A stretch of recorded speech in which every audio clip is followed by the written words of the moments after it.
성경 통독 레시피 226페이지 23과 70년의 징계. 통포인트. 잠깐의 징계, 70년의 4가지 의미를 통한 새 언약 예고. 열왕기하 24장에서 25장을 끝으로 500여 년간 이어져 온 왕정이 막을 내립니다. 이스라엘 왕정 500년은 사무엘의 눈물로 시작해서 예레미야의 눈물로 끝이 납니다. 남유다의 마지막 때 하나님께서 예레미야 선지자를 통해 왕정 500년에 대한 총평가를 하십니다. 레위기에 기록된 제사장 나라 경영 원칙대로 남유다 왕정을 거두어 모두 종료시키겠다는 것입니다. 그러나 남유다의 멸망은 영원한 절망이 아닙니다. 잠깐의 징계입니다. 징계는 다시 일어설 수 있도록 새로운 기회를 주는 것입니다. 예레미야가 주장한 바벨론 포로 70년은 징계 70년, 교육 70년, 안식 70년, 제국의 수명 70년의 의미를 갖고 있습니다. 이를 통해 새 언약이 예고됩니다. 이제 우리는 요시야 왕 때부터 남유다의 마지막 왕 시드기야 때까지 온몸으로 사역했던 예레미야를 만납니다. 예레미야의 사역은 BC 586년 남유다의 멸망을 기점으로 멸망 이전의 정기사역, 멸망 이후의 후기사역으로 나뉩니다. 1. 70년의 4가지 의미가 새 언약 예고로. 70년의 4가지 의미, 극상품 무화과 열매 프로젝트. 예레미야가 선지자로 부르심을 받은 때는 남유다 왕 요시야의 종교개혁이 한창 진행되고 있을 때였습니다.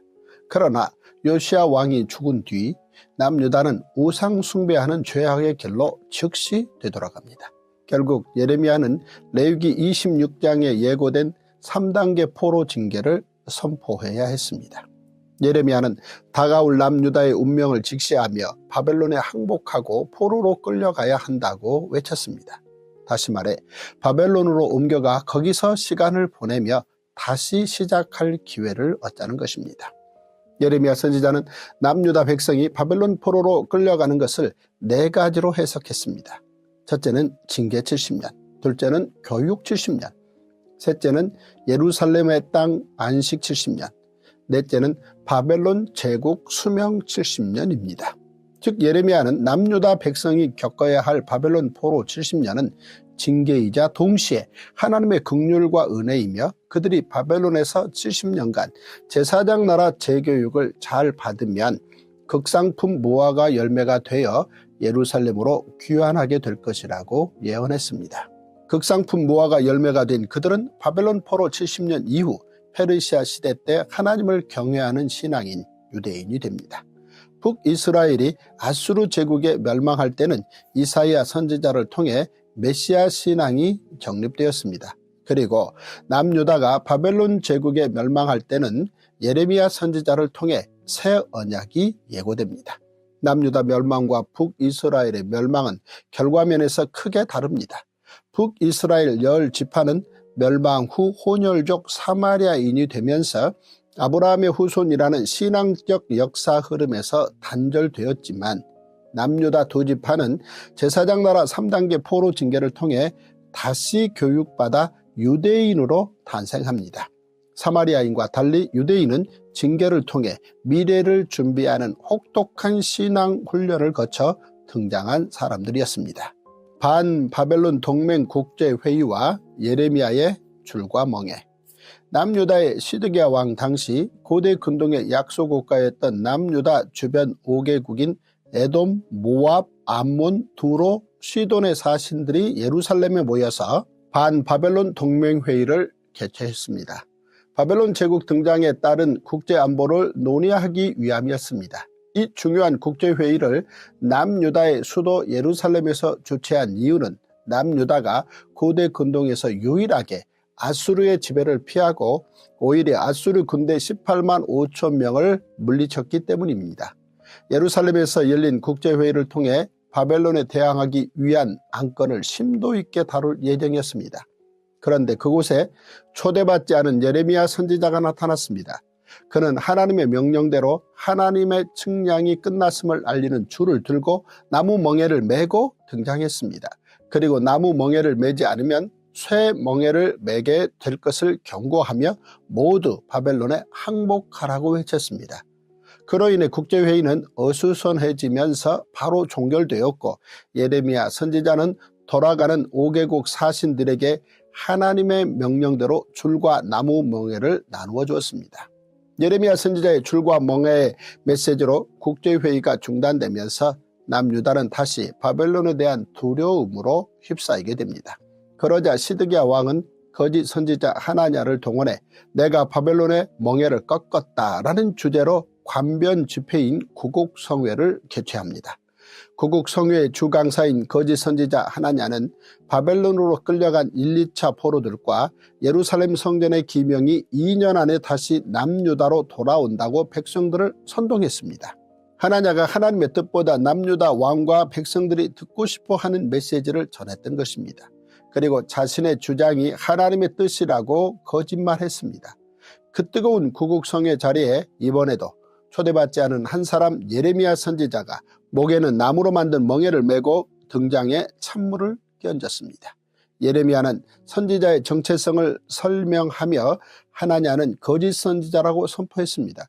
그런데도 남유다의 왕과 백성들은 예레미야 선지자를 통한 바벨론 포로 70년 대신 자신들이 원하는 하나냐의 이인년을 하나님의 말씀이라고 믿었습니다.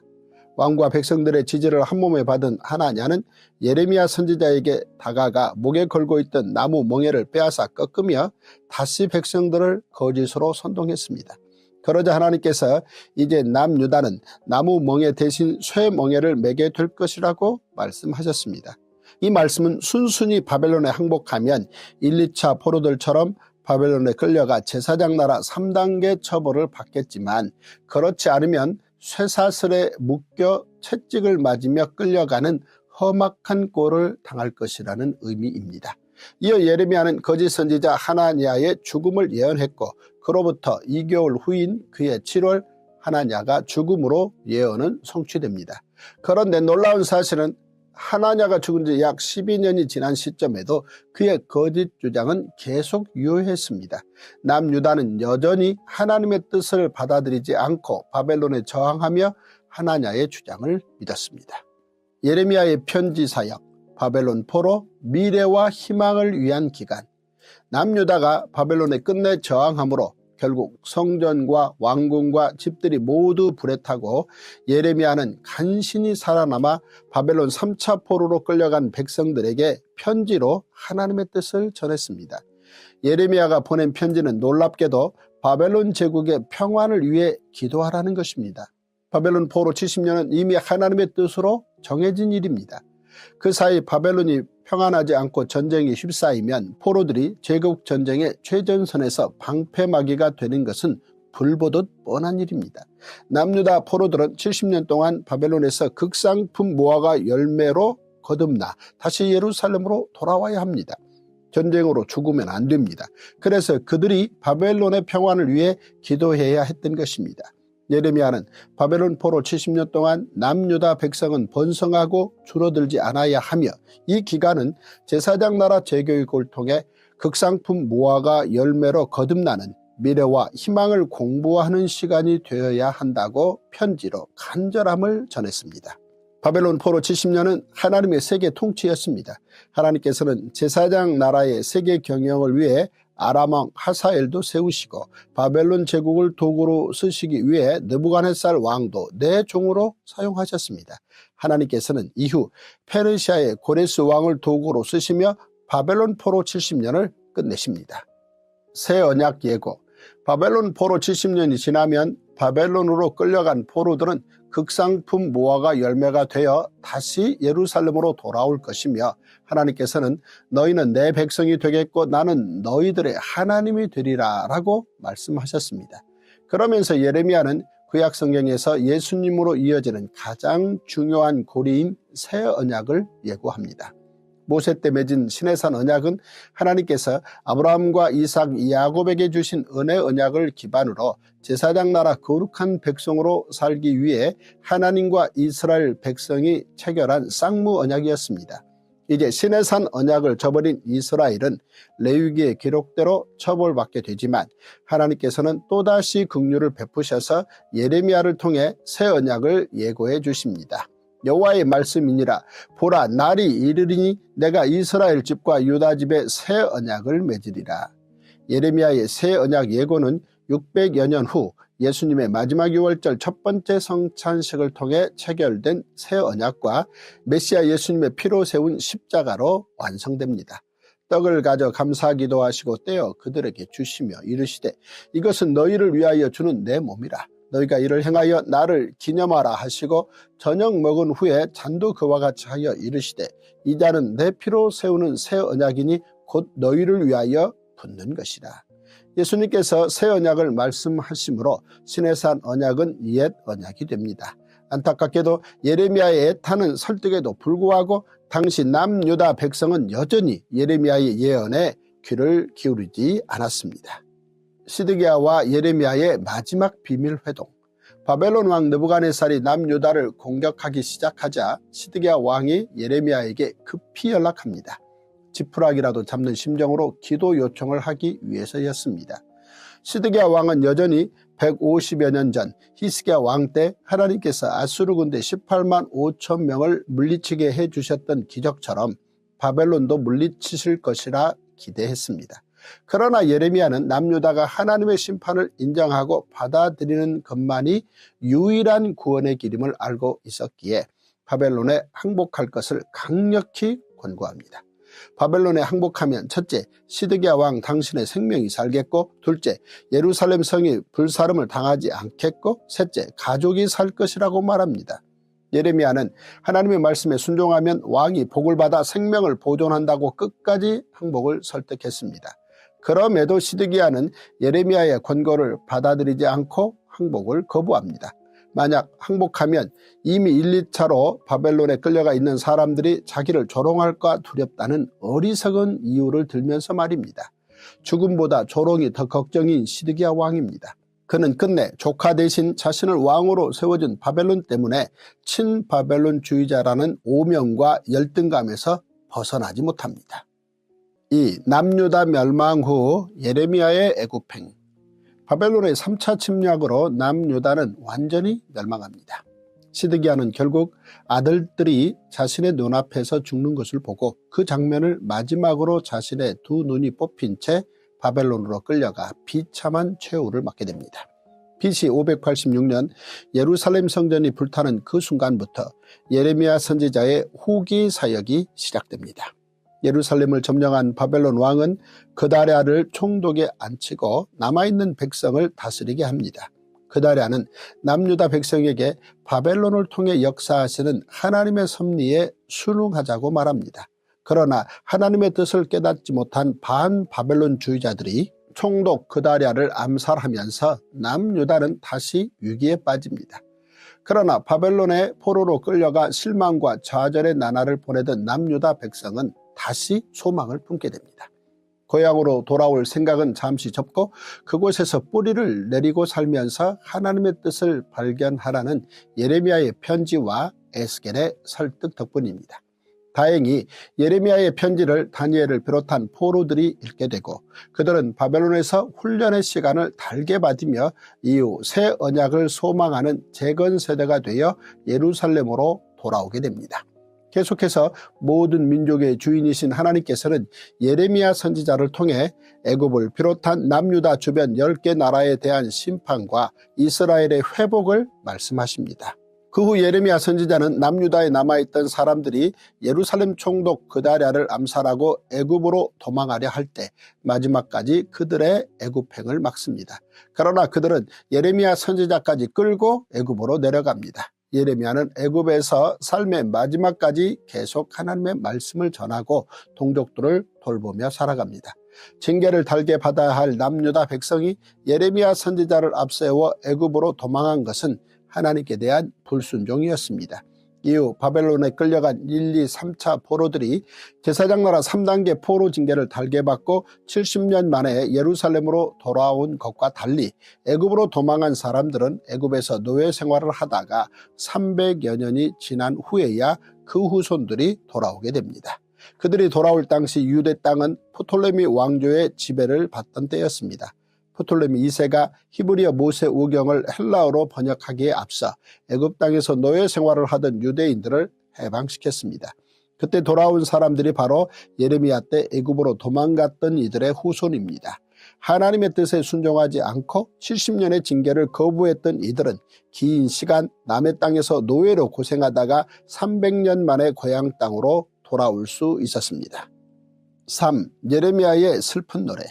예레미야 애가는 BC 586년 느부갓네살의 군대에 의해 예루살렘이 초토화되었을 때 그 장면을 목격한 예레미야의 슬픈 노래입니다. 바벨론 군대는 예루살렘 성을 정복하자 여호와의 성전과 왕궁을 불사르고 예루살렘의 모든 집을 불살랐으며 사방의 성벽도 모두 헐어버렸습니다. 또 성전에 있던 기구들은 깨뜨리거나 금은 노수로 된 그릇들은 모두 바벨론으로 가져갔습니다. 왕과 많은 백성이 끌려가고 남은 백성은 비참하게 죽어갔으며 거리는 시체들로 가득했습니다. 이런 예루살렘을 바라보며 예레미야는 하염없이 눈물을 흘렸습니다. 이처럼 왕정 500년은 사무엘의 슬픔으로 시작해서 예레미야의 눈물로 끝이 납니다. 남유다를 멸망으로 이끈 두 가지 이유는 첫째, 종교 지도자들의 잘못 때문이며 둘째, 남유다가 하나님보다 이방 민족을 더 의지했기 때문입니다. 조금만 일찍 항복했더라면 이렇게 많은 사람이 목숨을 잃지는 않았을 것입니다. 그래서 바벨론에 미리 항복하게 하여 힘없는 백성에게 닥칠 피해를 조금이라도 더 줄여보려고 예레미야가 그토록 애썼던 것입니다. 예레미야는 슬픔을 표현할 다른 말을 찾지 못하고 창자가 끊어지며 간이 땅에 쏟아진다고 탄식합니다. 온 예루살렘 성에 시체 타는 냄새가 진동하고 아이들의 울음소리와 노인들의 탄식소리가 가득했습니다. 예레미야는 애타는 심정으로 모든 백성을 대표해 하나님 앞에 죄를 고백하며 구원을 간구했습니다. 예레미야의 눈물을 통해 우리는 가장 슬퍼하시며 눈물 흘리시는 분이 하나님이심을 알게 됩니다. 4. 예레미야의 희망 노래. 동트기 전이 가장 어둡다는 사실을 우리는 잘 알고 있습니다. 예레미야는 고초와 재난으로 인한 낙심의 한복판에서 오히려 소망을 발견합니다. 그가 비록 근심하게 하시나 그의 풍부한 인자하심에 따라 긍휼히 여기실 것입니다. 주께서 인생으로 고생하게 하시며 근심하게 하심은 본심이 아니시로다. 예레미야는 하나님의 긍휼과 자비하심에 소망을 둡니다. 다 멸절된 것이 아니고 남은 자, 즉 예루살렘이 함락되기 전에 1, 2차로 바벨론에 끌려갔던 사람들이 있습니다. 다니엘과 에스겔과 1만여 명의 사람들입니다. 이들이 예레미야가 바라보는 절망 앞에선 희망입니다. 5. 오바댜와 제사장 나라. 야곱과 에서는 이삭의 쌍둥이 아들로 이미 태중에서 두 민족이 내 복중에서부터 나누이리라 라는 말씀을 들었습니다. 그렇게 태어난 그들은 자라면서도 사이가 좋지 못하더니 결국에는 각기 다른 민족처럼 살아가게 됩니다. 야곱의 후손들은 이스라엘로, 에서의 후손들은 에돔 족속으로 살았습니다. 야곱과 에서 이야기는 이후 예수님과 에돔족인 헤롯 때까지 이어집니다. 야곱과 에서의 긴 역사가 흐른 후 하나님께서는 오바댜 선지자를 통해 에돔의 멸망을 선포하십니다. 결정적인 이유는 에돔족이 교만했고 바벨론이 예루살렘을 파괴할 때 오히려 바벨론을 도왔기 때문입니다. 이미 오랜 세월 다른 민족으로 살아온 에돔과 이스라엘이지만 이들은 한 뿌리입니다. 하나님께서 보시기에 두 민족은 서로 지켜주고 위로해야 할 형제입니다. 그런데 에돔은 형제의 환난을 슬퍼하기는커녕 오히려 즐거워했습니다. 형제국가 남유다가 멸망하는 것을 기뻐하고 바벨론을 도운 에돔을 향해 하나님께서 진노하시며 마침내 심판을 선언하셨습니다. 형제를 소중히 여기고 돌보는 것은 하나님의 명령임을 기억해야 할 것입니다. 이처럼 오바댜는 야곱과 에서 두 민족 사이에 바벨론 제국이 끼어든 이야기이며 오바댜 선지자가 제사장 나라 관점으로 에서의 후손 에돔을 책망한 이야기입니다. 한마디로 오바댜의 메시지 핵심은 모든 나라가 하나님께 속한다는 것입니다. To the cross, 십자가로 향하는 레시피. 예레미야의 새 언약 예고와 예수님의 첫 번째 성찬식 새 언약. 예레미야의 새 언약 예고가 예수님의 첫 번째 성찬식 새 언약으로, 하나님께서는 레위기에서 제사장 나라 징계 3단계인 포로 징계를 달게 받고 죄를 깨달으면 은혜 언약으로 또다시 시작할 수 있도록 약속해 주셨습니다. 그 말씀 그대로 하나님께서는 예레미야 선지자를 통해 바벨론 포로들이 그 땅에서 제사장 나라 교육을 새롭게 받고 메시아를 기대하며 살아간다면 다시 새로운 기회를 주겠다고 약속하십니다. 이것이 하나님께서 은혜로 주신 새 언약 예고입니다. 예레미야 선지자를 통한 새 언약 예고는 이사야 선지자의 메시아 신앙에 기초를 두었으며, 더 거슬러 올라가면 다윗의 메시아 시편, 그리고 모세 때 쌍무 언약에 기초를 두고 있습니다. 더 근원으로 올라가 보면 이는 아브라함을 통한 모든 민족을 복받게 하시겠다는 하나님의 뜻이 함축된 이야기입니다. 예레미야 선지자의 예고는 600여 년 후 예수님께서 마지막 유월절 첫 번째 성찬식에서 새 언약을 말씀하심으로 성취됩니다. 저녁 먹은 후에 잔도 그와 같이 하여 이르시되 이 잔은 내 피로 세우는 새 언약이니 곧 너희를 위하여 붓는 것이라. 히브리서 기자는 예수님께서 내가 세우는 새 언약은 모세 때 맺은 시내산 언약과 같지 않다라고 말씀하신 내용을 기록합니다. 즉 우리는 율법에 근거한 제사와 유월절을 기념함으로 하나님 나라를 사는 것이 아니라 예수님께서 체결하신 새 언약, 예수님의 십자가로 세운 살과 피를 기념함으로 하나님 나라를 살아갑니다. 그들의 잘못을 지적하여 말씀하시되 주께서 이르시되 볼지어다 날이 이르리니 내가 이스라엘 집과 유다 집과 더불어 새 언약을 맺으리라. 또 주께서 이르시기를 이 언약은 내가 그들의 열조의 손을 잡고 애굽 땅에서 인도하여 내던 날에 그들과 맺은 언약과 같지 아니하도다. 그들은 내 언약 안에 머물러 있지 아니하므로 내가 그들을 돌보지 아니하였노라. 다윗에게 한 공의로운 가지가 나리라. 메시아 예수님의 탄생 예고. 예레미야 선지자는 다윗에게서 한 공의로운 가지가 나게 해 이 땅에 정의와 공의를 실행하게 할 것이라는 하나님의 말씀을 전하며 메시아 예수님께서 이 땅에 오셔서 하나님의 의가 드러날 것을 예고했습니다. 이 예언은 예수님께서 아브라함과 다윗의 자손으로 이 땅에 오심으로 성취됩니다. 아브라함과 다윗의 자손 예수 그리스도의 계보라. 예레미야의 멍의 이야기가 예수님의 십자가 멍의 순종으로, 예수님께서는 수고하고 무거운 짐진 자들아 다 내게로 오라. 내가 너희를 쉬게 하리라. 나는 마음이 온유하고 겸손하니 나의 멍에를 메고 내게 배우라. 그리하면 너희 마음이 쉼을 얻으리니 이는 내 멍에는 쉽고 내 짐은 가벼움이라 하시니라 라고 말씀하셨습니다. 예수님 당시 유대인들에게 멍에하면 누구나 예레미야 선지자의 멍에를 떠올렸습니다. 하나님께서는 예레미야를 통해 바벨론에 항복하는 일을 나무 멍에로, 항복하지 않아 예루살렘 성이 불타고 왕과 신하와 백성이 죽고 바벨론 포로로 끌려가는 일을 쇠 멍에로 말씀해 주셨습니다. 예레미야는 하나님의 이 말씀을 전하며 남유다 백성에게 나무 멍에를 매라고 애타게 외쳤습니다. 예레미야는 친바벨론주의자라는 말을 들으면서도 하나님께서 말씀하신 제사장 나라 3단계 징계를 전하고 또 전했습니다. 끝내 남유다 백성은 예레미야의 외침을 외면했고 결국 바벨론에 멸망하면서 그들은 쇠 멍에를 매야 했습니다. 예레미야의 제사장 나라 순종은 이후 예수님의 십자가 순종의 예고가 되었고 예수님을 믿고 따르는 이들에게 주신 십자가 멍에를 유대인들이 알아듣도록 했습니다. 누구든지 나를 따라오려거든 자기를 부인하고 자기 십자가를 지고 나를 따를 것이니라. 예수님께서는 세상이 주는 무거운 멍에보다 오히려 예수님의 온유하고 겸손하신 마음을 배우며 하나님 나라 십자가 사명을 감당하는 것이 쉬운 멍에이며 가벼운 짐이라고 말씀하십니다. 예수님처럼 자기 십자가를 지고 따르라는 말씀은 우리 그리스도인에게 하나님 나라 공직자로서 사명을 감당하라는 부르심이며 순종의 명령입니다.